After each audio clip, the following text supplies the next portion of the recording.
সন্ধ্যা হতেই মেয়ে বায়না ধরেছে ফুচকা খাওয়ার জন্য। আমার তো বানিয়ে দেওয়ার একদমই ইচ্ছে নেই, তাই শেষে ধরলো আমার মাকে বানিয়ে দেওয়ার জন্য। মা এবার তেলের কড়া বসিয়ে ঘরে যে রেডিমেড ফুচকা থাকে সেই ফুচকাগুলো ভাজতে শুরু করে দিল। এক এক করে ফুচকা ফুলছে আর আমার মেয়ের আনন্দ যেন ধরে না। সত্যিই তো, বাড়িতে ফুচকা হলে কার না ভালো লাগে। তবে বাড়িতে সমস্ত কিছু মেখে ফুচকা করতে যাওয়া অনেক ঝামেলা।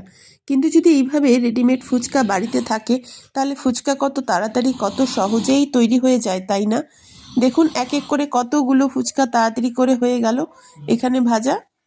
না, এইভাবে যদি বাড়িতে একটার পর একটা ফুচকা ভাজা হয়ে যায় একদম খাটনি ছাড়া, সবারই ভালো লাগবে। ফুচকা খেতে ভালোবাসে না এমন মানুষ মনে হয় খুব কম আছে। আমি তো ভাবতাম আগে শুধু মেয়েরাই ফুচকা খেতে ভালোবাসে, এখন তো দেখি কি মেয়ে কি ছেলে সবাই ফুচকা খেতে ভালোবাসে। আর ফুচকা দেখলেই জিভ দিয়ে যেন জল পড়া শুরু হয়ে যায়। আমাদের স্কুলের কাছেও ফুচকা এত দারুণ দারুণ বানায়, ভীষণ ভালো লাগে। মেদিনীপুরে আবার ফুচকার দামটা না বড্ড বেশি, 10 টাকায় 5টা, খেয়ে যেন পোষায় না। কিন্তু স্কুলের কাছে দেয় 8টা কি 9টা, খেয়ে যেন মন ভরেই যায়। ফুচকাগুলো কথা বলতে বলতে অনেকগুলো ভাজা হয়ে গেল, আর পুরোটাই রেকর্ডিং করেছে আমার মেয়ে। আমি ওকে বারবার বলছি, শোনা তেল আছে কিন্তু সাবধানে করবি। আমি তো রেকর্ডিং করতে যেতে পারিনি, আমি তো শুয়েই আছি। দিদুন আর নাতনি মিলে চলছে ফুচকা ভাজা। এবার হবে ফুচকার আলু মাখা। কতগুলো যে ফুচকা ভাজতে বললো মাকে, আমি শুধু বলছি মা এত ফুচকা খাবে কে? বলছে না দিদুন আরও একটু করে দাও, আরও একটু। ততক্ষণে মা প্রেশার কুকারে 4টে মতো আলু বসিয়ে দিয়েছিল। এবার আলুগুলোকে ভালো করে নামিয়ে নিয়ে পরিষ্কার করে মটরশুঁটি, এবার দেবে পরিমাণ মতো নুন আর একটু চাট মশলা, সমস্ত কিছু দেওয়ার পর গোলমরিচ গুঁড়ো, সর্ষের তেল, সব কিছু দিয়ে মেখে দেবে।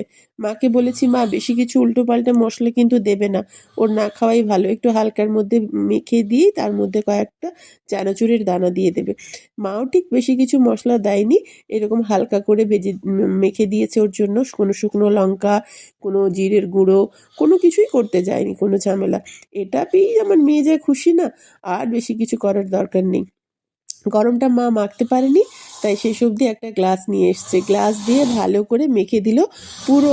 যখন আলু মাখা হচ্ছে আমার মেয়ের আনন্দ যেন ধরে না। কতবার যে আমাকে বলতে এলো, মা আজকে যা খাবো না ফুচকাটা, যা সুন্দর করে দিদুন করছে।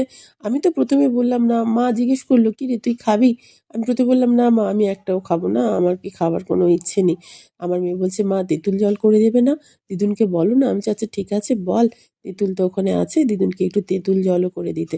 আমার মা একটু খালি চিনি, নুন, লঙ্কা সব কিছু দিয়ে ওর জন্য একদম অল্প ও তেঁতুল দিয়ে চটকে চটকে দিচ্ছে, কোনো গুঁড়ো লঙ্কার ব্যবহার ওতে আর করেনি। আমার মেয়ে খাবে তো, বেশি ঝাল দিয়ে লাভ নেই, বেশি ঝাল তো খেতে পারবে না। আর শীতকালের লঙ্কা দেখবেন এমনিতেই একটু ঝাল হয়। সমস্ত কিছু মাখা হয়ে যাওয়ার পরে যখন আমার মেয়ে থালা সাজিয়ে নিল, তখন আমার মনে হচ্ছে ওরে বাবা, একটু মনে হয় খেলে ভালো হতো। একটু মা দেখছি চাট মশলা দিয়েছে এতে, একটু খেলে ভালো হতো। প্রথমে কতবার ভাবলাম না থাক খাবো না, না থাক খাবো না। তারপর মেয়েকে বললাম সোনা রে আমার মুখে না একটা কি দুটো দিয়ে যা। তারপর ও তৈরি করলো, তৈরি করে আমাকে একটা প্লেটে করে 5-6টা সাজিয়ে এনে দিল, আর আমি গপাগপ করে খেয়ে নিলাম। ফুচকা দেখলে কি আর লোভ সামলানো যায়? ওই তেঁতুলের জল, ওই আলু মাখা। তারপর আমার মেয়ে ফুচকাগুলো খাওয়ার পরে বলল মা এতদিন পর এত ফুচকা একসাথে খেয়ে আমার মন যেন একদম ভরে গেল। এত ফুচকা, এত ভালো ফুচকা আমি মনে হয় আর কোনোদিনও খাইনি। আবার কিন্তু একবার করে দিও দিদুন।